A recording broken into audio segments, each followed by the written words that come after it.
dari kelompok 1 yang beranggotakan saya Alvina Rahma, saya Febri Putri, saya Nabila.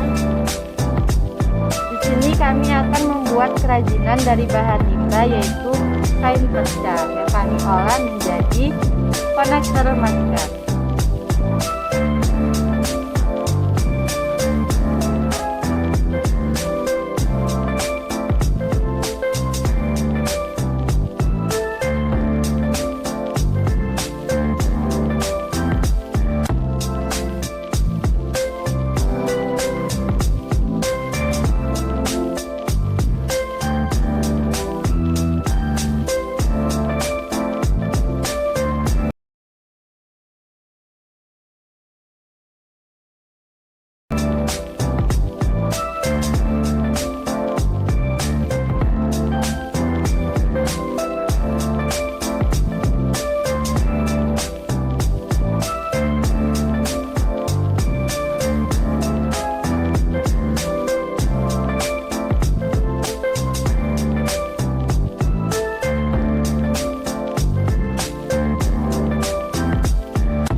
Sekian video dari kami. Terima kasih. Wassalamualaikum warahmatullahi wabarakatuh.